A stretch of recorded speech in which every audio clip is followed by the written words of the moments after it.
hecho honor a todos y cada uno de los compromisos que contrajo a partir de la primera reestructuración en el año 2005, pagando todas sus deudas.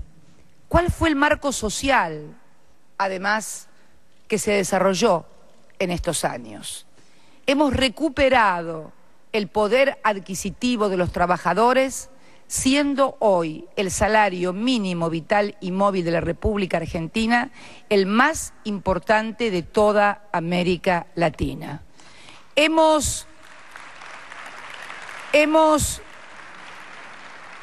realizado más de 2.000 convenciones colectivas de trabajo donde libremente trabajadores y empresarios han negociado sus salarios del año 2003 a la fecha como no se había visto desde nunca. Salario que, por cierto, estaba en 200 pesos, el salario mínimo vital y móvil, cuando comenzó el gobierno, y hoy está arriba de los 1.500 pesos, con también importantísimas adecuaciones, aumentos de los haberes y jubilaciones de todo el sector pensionado, que además el Estado ha recuperado el manejo de los recursos de los trabajadores para ponerlos al servicio de los trabajadores y de la economía real, de la que genera trabajo, de la que genera actividad, de la que genera empleo, que es, a mi criterio, la generación de más y mejor empleo, la única salida que se puede ofrecer frente a la crisis global. Tenemos que clausurar una etapa del capitalismo en donde se creyó que el dinero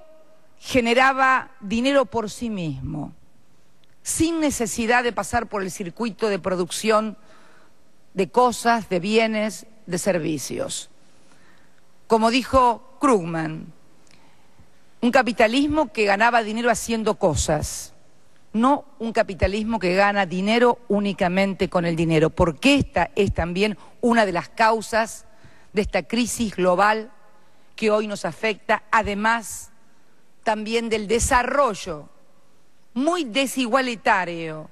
entre norte y sur, algo que también se debe comenzar a revertir para poder volver a retornar a la senda del crecimiento. El país, el año pasado, hizo frente a la crisis prácticamente sin modificar su tasa de desempleo.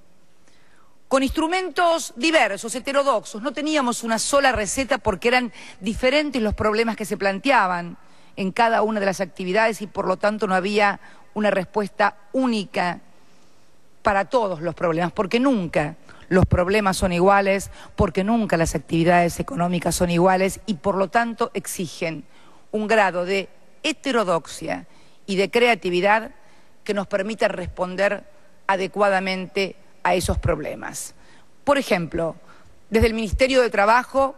implementamos un programa en el cual ayudábamos a completar los salarios de los trabajadores en aquellas empresas que tenían problemas, porque una de las claves, el objetivo fundamental que me planteé frente a la crisis, recuerdo todavía una reunión que los compañeros de la Confederación General del Trabajo seguramente no olvidarán, que tuvo lugar en marzo, febrero, fines de febrero, marzo, cuando estaba en ebullición toda la crisis, y vinieron a verme para solicitar leyes que prohibieran el despido o que retornaran a lo que era la doble o triple indemnización que habíamos tenido en etapas anteriores. Y yo les dije, déjenme apostar a otra cosa, déjenme apostar a que lo principal en la crisis sea mantener el vínculo laboral, evitar que llegue el telegrama de despido, acordar las modalidades durante la crisis y en lo que falte que esté el Estado presente para ayudar en la inversión y que no despidan trabajadores. Mi obsesión, mi verdadera obsesión en la crisis fue mantener el vínculo laboral, porque una vez que se destruye un puesto de trabajo, se destruye en pocos segundos. Son los segundos que tarda el gerente de personal en ordenar la confección del telegrama de despido. Pero luego, reconstruir ese puesto de trabajo que ese telegrama destruyó en un instante cuesta mucho más tiempo. Por eso, mi verdadera obsesión era precisamente mantener la vinculación de los trabajadores con la empresa, porque no podía olvidarme, era casi una marca indeleble en mi cabeza, el 25 de mayo del año 2003, cuando el presidente Kirchner asumió su presidencia con apenas el 22% de los votos y el 25% de desocupados en la República Argentina. El fantasma de la desocupación, lo que ello implica en cada familia, en cada trabajador, lo que ello impacta en el crecimiento de un país, pero no solamente porque obviamente quien pierde el trabajo deja de consumir, sino lo que impacta en torno a expectativas de consumo y por lo tanto en cuanto a expectativas de inversión por parte de las empresas, es de efectos francamente demoledores. Quiero contarles una experiencia que realmente signó también un poco esto de la heterodoxia en cuanto a abordar los problemas. Como les decía, nosotros hemos recuperado el manejo de los recursos, de los aportes de los trabajadores al sistema previsional que había sido privatizado durante la década de los 90 y se utilizaba para la aplicación o para la especulación. Con estos recursos, recuerdo muy bien, hubo problemas, por ejemplo, en una filial automotriz de una importante firma americana, una filial, una planta automotriz modelo, localizada en la ciudad de Rosario, un sector muy industrial de la República Argentina. Ellos antes de la crisis habían presentado la plataforma de un nuevo modelo que se iba a construir en la República Argentina. Vino la crisis y obviamente su casa matriz no le envió los fondos y no solamente eso, sino que peligraba la fuente de trabajo de miles de trabajadores. Y recuerdo que dimos un préstamo con los recursos de los trabajadores. Yo decía, jamás hubiera imaginado en mi vida estudiantil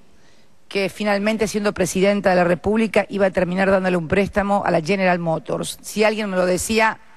hubiera dicho que estaba loco o demente, pero esto demuestra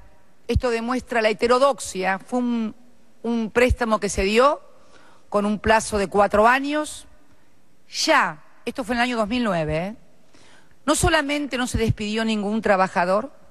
sino que se incorporaron casi 900 trabajadores más a la planta. Ya han restituido el 50% del préstamo, que era a 4 años, y ahora en agosto terminan de cancelar el préstamo. Refiero esto como, junto al modelo de los REPRO, que eran los instrumentos del Ministerio de Trabajo, a las negociaciones personales con sectores más vulnerables para poder seguir conservando los puestos de trabajo, como las múltiples herramientas en las cuales estuvo presente el Estado. Pero además, y fundamentalmente, esto fue una política macroeconómica, sostener la demanda agregada. Para eso también, y por una cuestión de sensibilidad y de convicción social, creamos también la asignación universal por hijo, que es una extensión de las cargas y de los salarios familiares para aquellos trabajadores que no tienen empleo o para aquellos que teniéndolo no tienen el mínimo vital y móvil, lo que también significó un fuerte incremento del consumo popular y por lo tanto un fuerte incremento de la actividad económica. Fuimos, según Naciones Unidas, China y la Argentina, los 2 países que más medidas de carácter fiscal hemos tomado para hacer frente a la crisis. Por eso quería participar de este encuentro de delegados, no con el ánimo de presentarnos como modelo porque nunca